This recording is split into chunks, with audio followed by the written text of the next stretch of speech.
اعوذ باللہ من الشیطان الرجیم، بسم اللہ الرحمن الرحیم۔ روحانی علاج بالقرآن کے ساتھ میں ہوں راکی ابو معاذ۔ آج کی جو ہماری ویڈیو ہے وہ ہے عاشق جن والی عورت کی زندگی کیسے گزرتی ہے۔ سب سے پہلے میرے بھائیوں بہنوں یاد رکھیں، عاشق جن کے متعلق بہت سی باتیں ہیں جن کا جاننا ہمارے لیے انتہائی ضروری ہے۔ عاشق جن کی جب بات آئے تو بہت سے ہمارے دوست بھائی عزیز و اقارب اس بات کو تسلیم ہی نہیں کرتے بلکہ اس کا مذاق اڑاتے ہوئے نظر آتے ہیں، اور عورت بیچاری یا مرد، زیادہ تر یہ معاملات عورت کے ساتھ ہوتے ہیں۔ عورت بیچاری کسی کو نہ بتا سکتی ہے، اور اگر بتائے تو کوئی اس کی بات پر یقین ہی نہیں کرتا۔ میرے تجربے میں ایسے بے شمار کیس آئے ہیں، اس لیے میں عورتوں کا ہی ذکر کرتا ہوں اور کر رہا ہوں، کیونکہ اس سے زیادہ مسئلہ جو ہے عورتوں میں ہی پایا جاتا ہے۔ تو ایسی جو عورت ہے اس کی زندگی انتہائی مشکلات میں گزرتی ہیں، اور اپنے آپ میں وہ دن بدن گھٹن محسوس کرتی ہے۔ خاص کر ایسی عورت عصر کے وقت جو ہے اسے گھٹن، دل کا پکڑے جانا، اس طرح کے معاملات ہوتے ہیں۔ میرے بھائیوں اور بہنوں یاد رکھو، عاشق جن مرد میں ہو یا عورت میں، یہ زیادہ تر عورت میں ہی ہوتا ہے۔ عاشق جن کوئی خاص جن نہیں ہے، خاص قسم نہیں ہے ان کی کہ یہ عاشق ہوتے ہیں۔ عاشق جن جو ہے وہ نظر سے آنے والا بھی بن جاتا ہے، جادو سے آنے والا بھی بن جاتا ہے، یا ویسے اسیب جو ہے وہ بھی عاشق بن جاتا ہے، اور بعض دفعہ یہ جسم کو کسی کا جسم پسند آ جائے تو تب بھی یہ داخل ہوتا ہے، وہ ہوتا ہے عاشق جن۔ لیکن جو باقی طریقوں سے آئے ہیں وہ بھی عاشق بن جاتا ہے، تو جسم سے اسے لگاؤ ہو جاتا ہے کیونکہ اس میں وہ رہتا ہے، تو پھر وہ اس کے ساتھ یہ زناکاری غلط کام جو کرتا ہے۔ تو عاشق جن والی جو عورت ہوتی ہے یہ نہایت کمزور ہونا شروع ہو جاتی ہے، آنکھوں کے گرد سیاہ حلقے جو ہیں اس کے پڑ جاتے ہیں، اور ایسا مریض جو ہے وہ تنہائی پسند ہوتا ہے، الگ رہنا پسند کرتا ہے، اور شادی کے نام سے اسے نفرت ہوتی ہے۔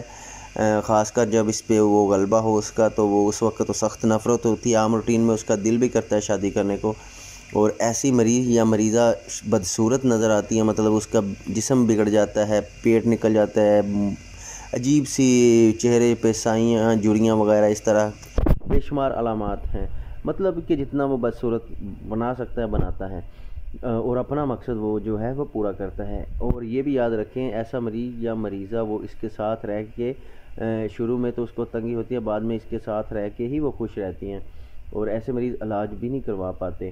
تو جب ان کا رشتہ ہوتا ہے تو خوش ہوتی ہیں، لیکن جب رشتہ دیکھنے والے آتے ہیں غصہ آتا ہے، یا گھر والوں کو وہ بدصورت نظر آتے ہیں، یا عورت کو بدصورت نظر آتے ہیں، شادی سے سخت نفرت ہوتی ہے۔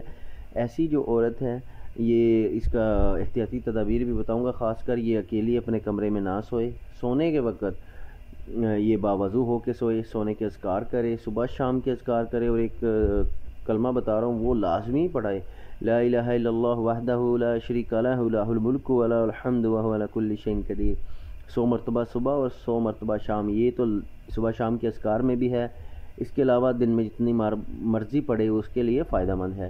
تو سوتے وقت یہ خوشبو کا استعمال کرے، عورت صرف وہاں پہ استعمال کرے گی جہاں بدبو چھوڑنے والی جگہوں پہ، وہ مرد پورے جسم پہ استعمال کر سکتا ہے۔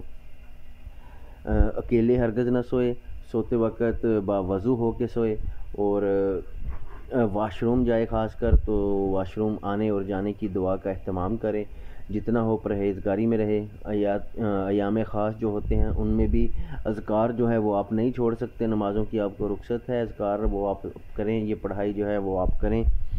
تو یہ جو مریض یا مریضہ ہوتی ہے یہ بہت ہی سست، کاہل، کوئی کام نہ کرنے کو دل کرنا، ہر وقت سستی چھائے رہنا، بوجھ کندھوں پہ، سر پہ، دل برا ہوتے رہنا، ایسے لگنا کہ جی بچہ جو ہے وہ اس نے ابھی پیدا کیا ہے، اس کا پیٹ پھول جانا، اس کو باقاعدہ محسوس ہونا کہ خواب میں وہ بچے کو دودھ پلا رہی ہے، یا بچہ اس کا اس کے صحن میں گھر میں کمرے میں کھیل رہا ہے، یہ ساری چیزیں اسی کی علامت ہے۔ اور ایسا مریض جو ہے وہ اپنوں سے، بھائیوں بہنوں سے بھی دور رہنا پسند کرتا ہے، تنہائی پسند ہو جاتا ہے۔ تو ایسے مریض کو وہ اکیلا نہ چھوڑا جائے بلکہ اس کی دلجوئی کی جائے، اور اگر یہ کسی میں بھی علامتیں پائی جاتی ہیں اس کا باقاعدہ علاج کیا جائے یا کروایا جائے، خود کریں، سب سے بہتر ہے، کسی کے پاس جانے کی ضرورت نہیں۔ ہماری ویڈیو میں علاج بھی بتائے گئے ہیں، انشاءاللہ آگے مزید بھی بتاؤں گا۔ علاج کے مختلف طریقے ہوتے ہیں، اور جس طرح ڈاکٹر کے فارمولے الگ الگ ہوتے ہیں اسی طرح علاج کے بھی ہوتے ہیں۔ بعض دفعہ یہ آیات بتائی ہیں، اس اگلی ویڈیو میں ہم دوسری بتائیں گے، اسی طرح ہے۔ تو ایسا جو مریض ہے وہ جتنا پرہیزگار، جتنا روزہ نماز کے قریب رہے گا، اتنا یہ اس سے محفوظ رہے گا انشاءاللہ۔ اس کے بعد اگلی ویڈیو بنائیں گے، پھر مزید اس میں تفصیلات بھی بتائیں گے۔ السلام علیکم ورحمۃ اللہ۔